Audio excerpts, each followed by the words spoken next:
ഇനി അഹമ്മദാബാദ് വിമാന അപകടത്തിൽ മരിച്ച രഞ്ജിതയുടെ മൃതദേഹം നാളെ നാട്ടിലെത്തിക്കുമെന്നുള്ള വാർത്തയിലേക്കാണ്. രാവിലെ 6:50 തിരുവനന്തപുരത്ത് എത്തിക്കുന്ന മൃതദേഹം നാളെ വൈകിട്ട് 4 മണിക്ക് സംസ്കരിക്കും. പത്തനംതിട്ട പുല്ലാട്ട് ശ്രീ വിവേകാനന്ദ ഹൈസ്കൂളിൽ രാവിലെ 10 മണി മുതൽ പൊതുദർശനമുണ്ടാകും. ക്രമീകരണങ്ങൾ അവസാന ഘട്ടത്തിലാണ്. CK അഭിലാൽ വിവരങ്ങൾ പങ്കുവയ്ക്കും. രഞ്ജിത പഠിച്ചത് പുല്ലാട് ശ്രീ വിവേകാനന്ദ ഹൈസ്കൂളിലാണ്. വിമാനത്താവളത്തിൽ മൃതശരീരം സ്വീകരിച്ച ശേഷം വിലാപയാത്രയായി പുല്ലാടേക്ക് കൊണ്ടുവന്നാൽ പൊതുദർശനത്തിനുള്ള ക്രമീകരണം ഇവിടെയായിരിക്കും. ദിവസങ്ങൾക്ക് മുൻപേ ഗ്രാമപഞ്ചായത്ത് നേതൃത്വത്തിൽ അതിനുള്ള സജ്ജീകരണങ്ങൾ ഒരുക്കിയിട്ടുണ്ട്. വലിയ തോതിൽ ആളുകളെ പ്രതീക്ഷിക്കുന്നതിനാൽ തന്നെ ഗതാഗതത്തിനടക്കം വലിയ നിയന്ത്രണങ്ങൾ ഏർപ്പെടുത്താനുള്ളതാണ് ആലോചന.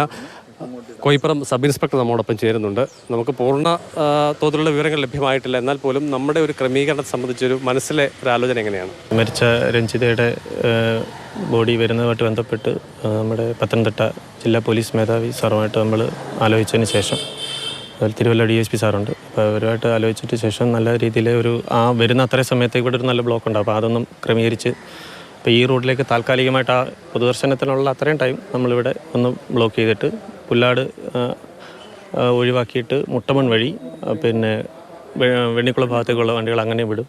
അതുപോലെ അവിടുന്ന് കോഴഞ്ചേരിക്ക് പോകുന്ന വാഹനങ്ങളെ മോസ്കോ ജംഗ്ഷനിലേക്ക് ആക്കിക്കൊണ്ട് താൽക്കാലികമായിട്ട് കുറച്ച് നേരത്തെ അപ്പോൾ അതിനുള്ള മാൻ പവർ നമ്മൾ റിക്വസ്റ്റ് ചെയ്തിട്ടുണ്ട്. സാറ് തരും, അതിനനുസരിച്ച് നമ്മൾ ബാക്കി ചെയ്യും.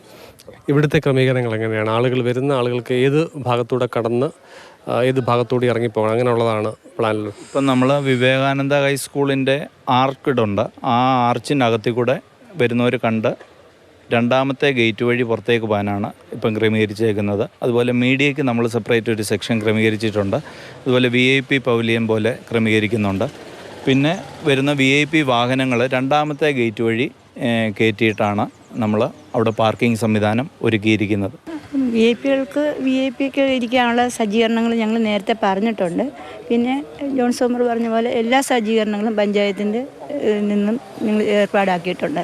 അതുപോലെ തന്നെ വരുന്നവരെ ഈ ഫസ്റ്റ് ഗേറ്റിൽ കൂടെ വന്നിട്ട് അവരെ അതുവഴി കയറ്റി നമ്മൾ രണ്ടാമത്തെ ഗേറ്റിൽ കൂടെ വിടുകയും VIP വണ്ടികൾ പാർക്ക് ചെയ്യാനും നമുക്ക് അപ്പുറത്ത് ഗ്രൗണ്ടുണ്ട്, അവിടെ കയറ്റി വിടുകയും പിന്നെ വരുന്നവർക്ക് വേണ്ട സജ്ജീകരണങ്ങൾ ഇവിടെ SBC പിള്ളേർ കുട്ടികളുണ്ട്, അവരെ എല്ലാ കാര്യങ്ങളും ചെയ്തിട്ടുണ്ട്. പോലീസ് ഡിപ്പാർട്ട്മെൻറ്റിൽ നിന്ന് ആൾക്കാരെ ഏർപ്പാട് ചെയ്തിട്ടുണ്ട്.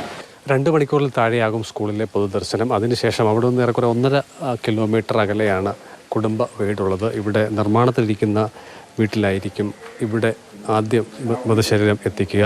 രഞ്ജിതയുടെ ദീർഘകാല അഭിലാഷമായിരുന്നു വീടെന്ന സ്വപ്നം. അത് യാഥാർത്ഥ്യമാവുന്നതിന് മുൻപാണ് മരണം. CK അഭിലാലാണ് വിവരങ്ങൾ പങ്കുവച്ചത്.